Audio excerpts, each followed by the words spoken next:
하나님께 사랑하시는 한빛 전원교회 지체 여러분들을 이렇게 뵈니까 다시 뵈니까 마치 하나님의 얼굴을 뵙는 것 같습니다. 아멘만 하지 말라고 그러지 여러분을 뵈니까 하나님의 얼굴을 뵙는 것 같습니다. 아멘.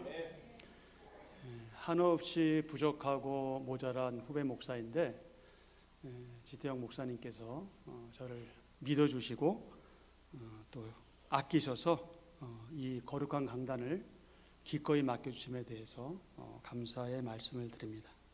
그리고 장로님들 물론 또 여러분들 모두에게 감사의 말씀을 전합니다. 저는 오늘과 다음 주일에 이 제목으로 말씀을 전하려고 합니다. 오늘 제목이 무엇입니까? 뒤에 나오나요? 잘하시나 했더니 네. 그 말씀으로 인해 성장하는 신앙. 교회 공동체 가운데 어떤 지체들은 날마다 신앙이 잘 성장하는 분들이 있습니다. 또 그런가 하면 또 어떤 분들은 그냥 그렇게 마치 주님께서 어제나 오늘이나 영원토록 변함이 없으신 것처럼 나도 변함이 없이 그렇게 가는 분들도 더러 있지요. 어느 정도 믿음이 자라고 나면 더 이상 성장이 멈추거나 현상 유지하거나 퇴보하기도 합니다. 여러분은 어떤 경우입니까? 첫 번째 경우입니까? 두 번째 경우입니까? 저는 알지 못합니다. 아니면 아예 멈추어 있는 신앙이거나 아예 성장이 멈춰버린 그런 신앙입니까? 오늘 본문 말씀이 속해 있는 요한복음 4장 3절 이하에서 42절 말씀은 여러분이 잘 아시는 것처럼 예수님과 한 사마리아 여인과의 대화입니다. 예수님의 말씀으로 인해 믿음이 성장하고 있는 사람들을 소개하고 있죠. 그리고 그들이 성장해 가는 배경에는 이것이 있었다. 그것이 무엇입니까? 그 말씀이 있었다. 하나님의 그 말씀, 복음이 있었다. 본문은 예수님과 사마리아 여자와의 만남에서부터 시작하지요. 그녀는 우물가에 홀로 물을 길러 나왔습니다. 그녀에게는 과거에 5명의 남편이 있었으나 현재는 다른 남자와 동거하고 있는 여자인 것 같습니다. 당시에 그 매일 사용할 물을 기르기 위해서 비교적 물이 차가울 때, 날씨도 선선할 때, 이른 아침이나 저녁 늦게, 그때 햇볕이 없는 때, 그때 물을 길어 나르는 것이 그 당시 여성들의 중요한 일과였습니다. 여자들은 아침 저녁으로 그렇게 물을 길렀고 그 우물가에서 서로 교제를 나누기도 했겠죠. 하지만 이 여자는 다른 사람과는 달리 한낮에, 대낮에, 정오에, 뜨거운 그 날에 그것도 혼자 물을 길기 위해서, 얻기 위해서 나왔습니다. 왜 그랬을까요? 왜 그녀는 남들과 달리 시간을 피해서 그 시간에 나왔을까요? 그녀가 그 시간에 온 것은 굳이 우리가 이해하기 쉽게 말하자면 사람들로부터 어떤 따돌림이나 왕따를 당하고 있었던 것처럼 그렇게 보입니다. 그렇다고 해서 우리는 근거 없이 그녀를 나쁜 여자다, 나쁜 사람이다 이렇게 매도하거나 몹쓸 죄인으로 몰아가서도 안 됩니다. 어떤 설교자는 이렇게 단정적으로 개인의 사견을 강하게 주장하지요. 뭐라고 하냐? 이 여자는 남편을 5명이나 어떻게 했다? 갈아치웠다. 와우. 그분이 보셨나요? 5명을 갈아치웠는지 그분이 보셨는지 궁금한데 어쨌든 이렇게 말씀하는 분들이 있어요. 하지만 여러분, 정말 이 여자가 남편을 5명씩이나 갈아치웠을까요? 아닙니다. 결코 그렇지 않습니다. 왜냐하면 당시의 여자들에게는 그런 주도권이 없었기 때문에 그렇습니다. 여자들은 수동적일 수밖에 없었고요. 사람의 숫자에 들어가지도 않았어요. 공적인 증인도 되지 못했어요. 이혼할 정도의 사회적인 위치를 확보하지도 못했습니다. 당시 유대는 물론 사마리아 사회에서 이혼은 전적으로 남편만이 주도했습니다. 아내와 이혼하기 원하는 남편은 이혼 사유를 공개적으로 밝혀야 했고요. 이혼 사유가 여러 가지가 있는데 그 가운데 하나는 아내의 부정함, 또 아내의 게으름, 또는 결혼 생활하기에 너무나 못 미치는 그런 상태, 이런 것들 등등 있습니다. 이 여자가 당시의 시간으로 6시쯤, 오늘 우리 시간으로 12시 정오, 이때 우물가로 물을 길러 나왔습니다. 그런데 이때 물을 길러 왔다고 해서 그것 하나만으로 그녀에 대해서 부정적으로 판단하는 것은 어떻다? 옳지 않다. 요한복음 4장에서 그녀의 개인적인 신상에 대해서 아무 정보를 주지 않고 있습니다. 여러분 여기서 발견하셨어요? 요한복음 4장에서 그녀는 나쁜 여자야, 그녀는 죄인이야, 이런 말씀을 여러분 보지 못하잖아요. 그런데 말씀에도 없는 걸 우리는 왜 유추해서 해석해서 그렇게 얘기합니까? 있을 수 없는 일입니다. 그런데 그런 습관이 오늘 우리에게 나도 모르게 배어 있어요. 자신을 돌아보기보다는 자꾸 상대에게 눈을 돌리는 거죠. 그러면 마치 나는 의로운 사람이 되는 것처럼. 그래서는 안 되겠죠. 관련해서 이렇게 말하는 사람이 있습니다. 그 여자는 죄인이다, 몹쓸 여자다, 남편을 자기 마음대로 갈아씌웠다, 심지어 창녀다. 무슨 근거로 그렇게 얘기하죠? 우리의 선입견, 고정관념으로 이렇게 함부로 평가하고 비난하는 것은 옳지 않다. 물론 이 여자가 무려 5번이나 이혼한 것은 분명해 보여요. 하지만 이혼당한 게 그녀의 잘못 때문인지 아니면 남편이었던 자들의 일방적인 부적절한 행위 때문인지 우리는 구체적으로 그 내용을 알 수는 없습니다. 자이건 타이건, 지금 이 여자는 흔히 말하는 것처럼 생계를 위해서, 먹고 살기 위해서 어쩔 수 없이 또 다른 남자와 결혼 상태가 아닌, 우리 식으로 말하면 사실혼 관계에 있는 것처럼 보이죠. 4장 18절 같이 봅니다. 4장 18절 시작.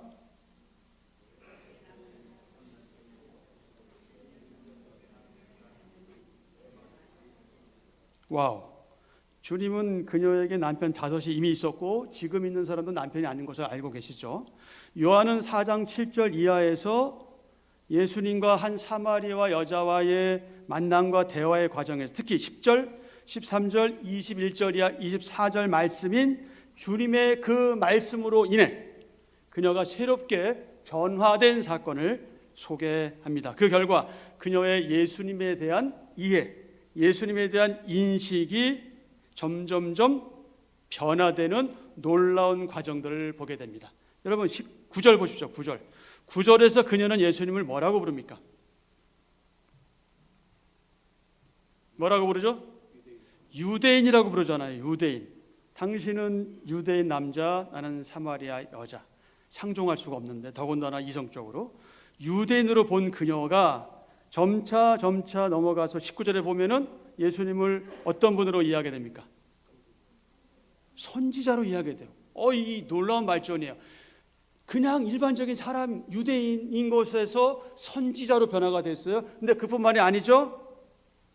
29절입니다. 마침내 그녀는 뭐라고 고백하게 됩니까? 그리스도 메시아다. 유대인에서 선지자로 메시아 그리스도로. 놀라운 발전이죠.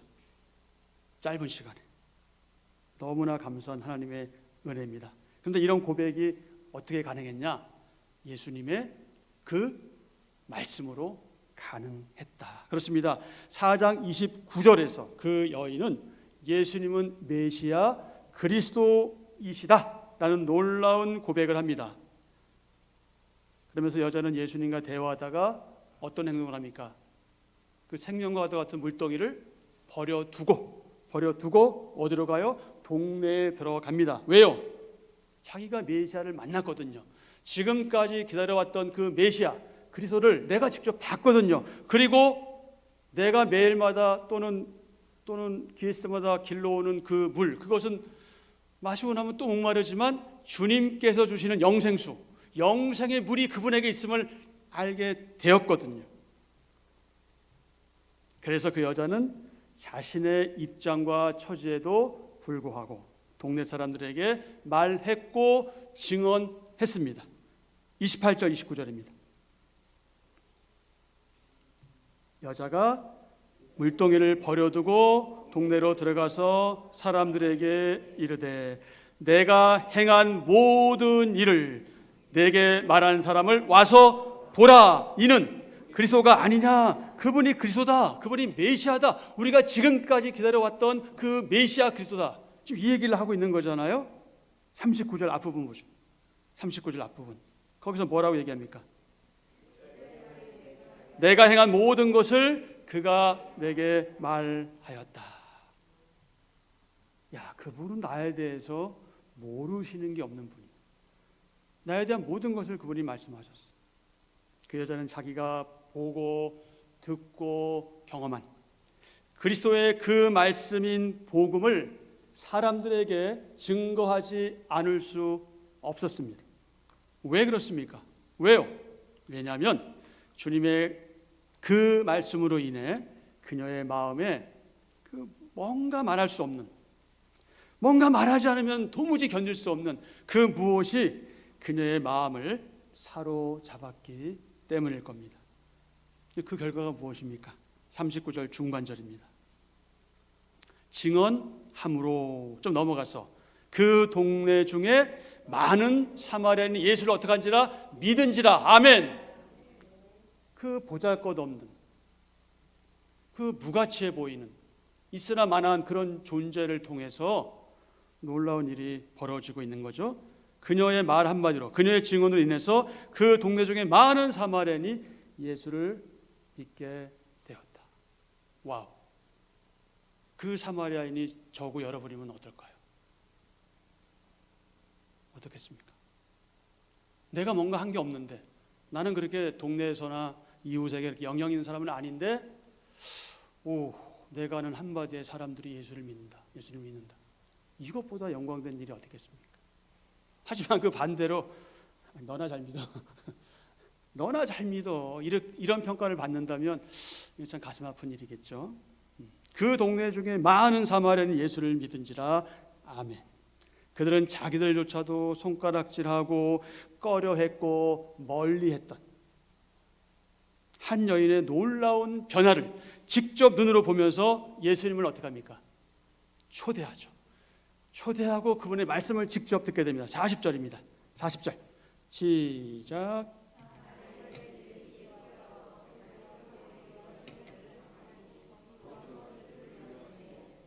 아멘. 왜 자기들과 함께 유하기를 원했어요? 말씀을 듣기 위해서. 그 여인에게 하셨던 그 말씀, 다 하지 못한 그 나머지 말씀까지도 듣고 싶은 그 욕심에, 선한 욕심에 그들은 예수님을 초대하게 되죠. 초청하게 되죠. 우리들과 함께 유하시기를, 머무시기를 청했습니다. 그래서 거기서 주님은 이틀을 머무시죠.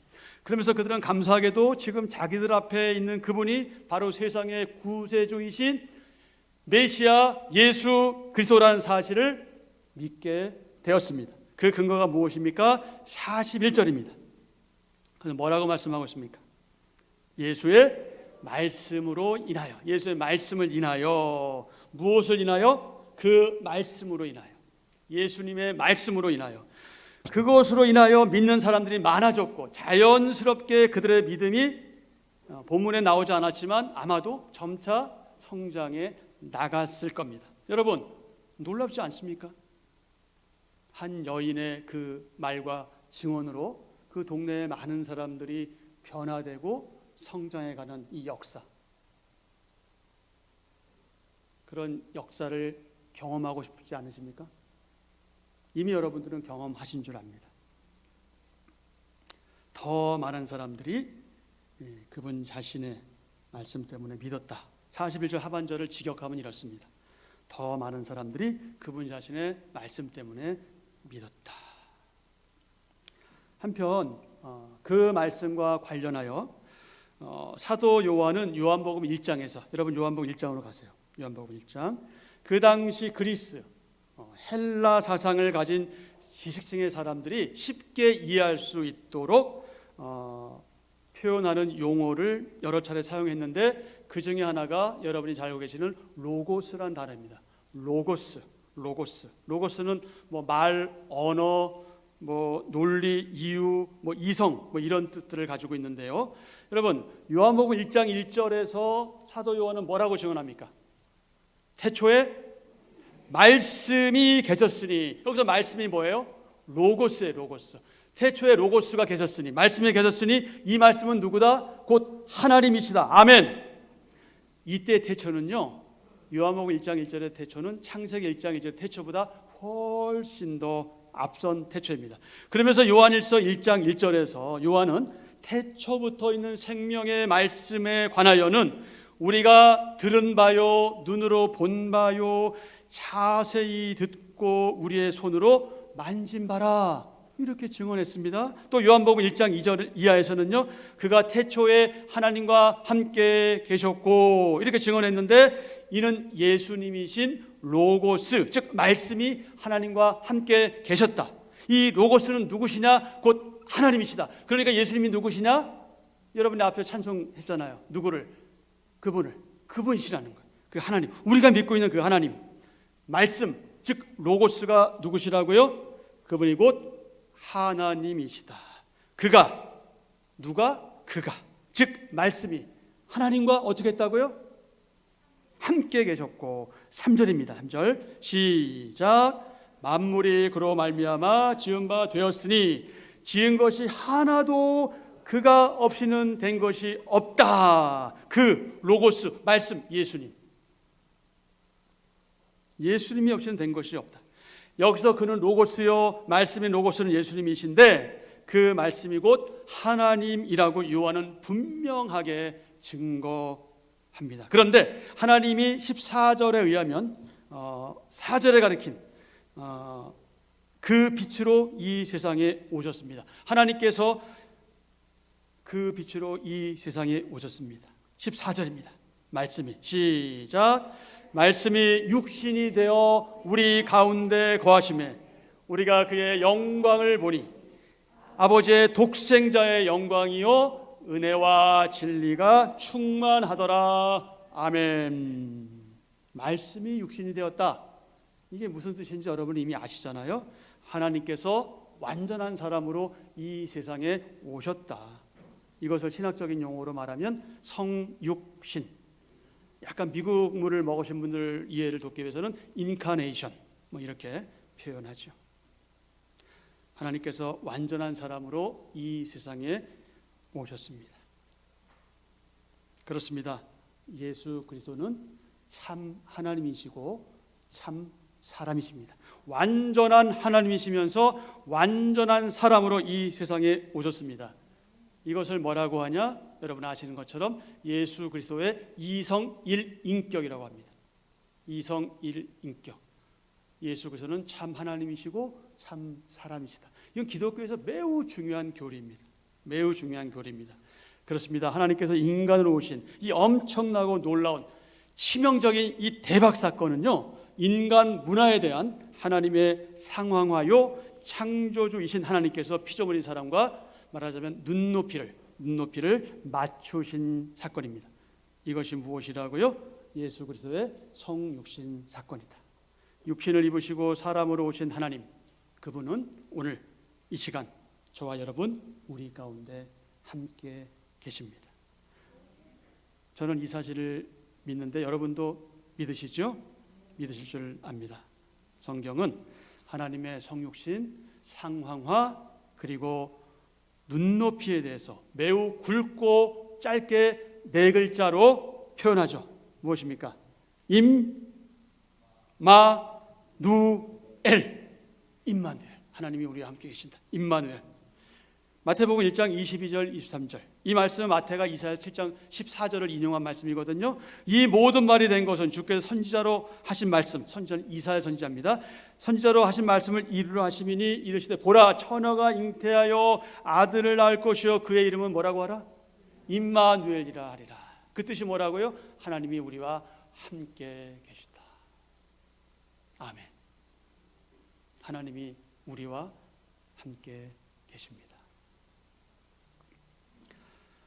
임마누엘은 예수님의 많은 이름 가운데 하나이기도 한데요. 자, 그렇다면 사도 요한이 증거하고 있는 그 말씀은 곧 누구신 것을 알 수가 있어요? 곧 예수님이신 것을 알 수가 있습니다. 요한복음 1장 15절에 보면 세례 요한이 그분에 대하여 증거하는 내용이 나옵니다. 그분이 누구십니까? 그분은 세례 요한이 증거하여 외치는 오실 메시아 그리스도이시죠. 자, 1장 15절. 내가 전에 말하기를부터 시작. 내가 전에 말하기를 내 뒤에 오시는 이가 나보다 앞선 것은 나보다 먼저 계심이니라 한 것이 이 사람을 가리킴이라 하니라. 아멘. 나보다 먼저 계심이라 한 것이 이 사람. 그가 바로 이 사람이죠. 이 사람이 누구입니까? 사도 요한은 1장 16절에서 우리가 다 그의 충만한 데서 받으리니 은혜 위에 은혜로라 이렇게 증언했습니다. 그리고 17절 말씀에 의하면 이 은혜와 진리는 누구로 말미암아 왔다고요? 예수 그리스도로 말미암아 왔다. 그러므로 그는 곧 이 사람이요 이 사람은 곧 누구시냐? 예수 그리스도이시다. 그리고 그분이 누구시냐? 하나님이시다. 1장 18절입니다. 본래 시작. 본래 하나님을 본 사람이 없으되 아버지 품속에 있는 독생하신 하나님이 나타내셨느니라. 아멘. 여기서 독생자의 의미가 무엇입니까? 독생자라는 표현은요 요한이 즐겨 사용하는 단어입니다. 요한복음 3장 16절과 18절입니다. 여러분 잘 아시는 말씀. 하나님이 세상을 이처럼 사랑하사 독생자를 줬으니 이는 누구든지 그를 믿는 자마다 멸망치 않고 영생을 얻게 하려 하심이라. 아멘. 18절. 그를 믿는 자는 심판을 받지 아니하는 것이요 믿지 아니하는 자는 하나님의 독생자의 이름을 믿지 아니함으로 벌써 심판을 받은 것이니라. 아멘. 요한일서 4장 9절입니다. 요한은 이렇게 증언합니다. 하나님의 사랑이 우리에게 이렇게 나타난 바 되었으니 하나님이 자기의 독생자를 세상에 보내심은 그로 말미암아 우리를 어떻게 하려고? 살리려 하십니다. 우리를 구원하시기 위함이다. 우리에게 영생을 주시기 위함이다. 그렇게 증언했습니다.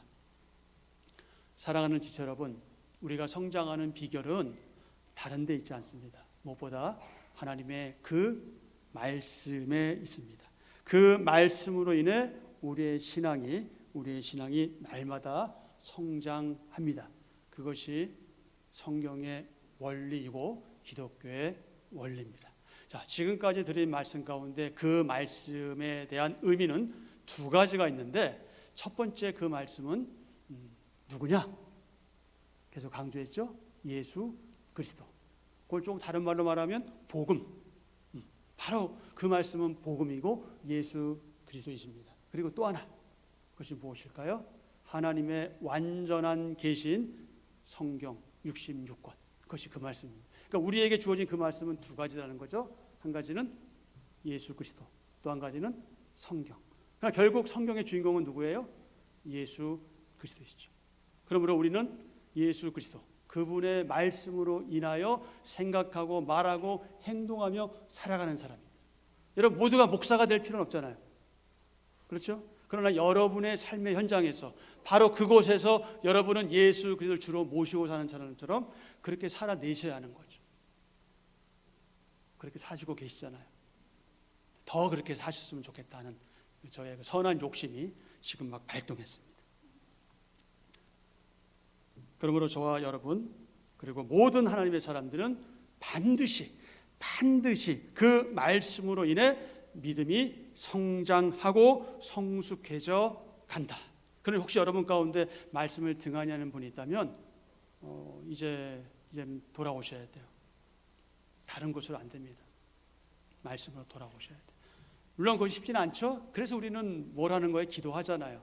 그리고 우리 중에 지체들이 있잖아요. 내가 외롭지 않도록 나를 돕는, 또 나를 위해서 기도하는 그 지체들이 있잖아요. 말씀으로 우리는 돌아가야 합니다.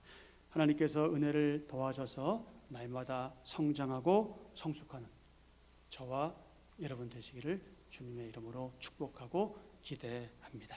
아멘. 기도하겠습니다.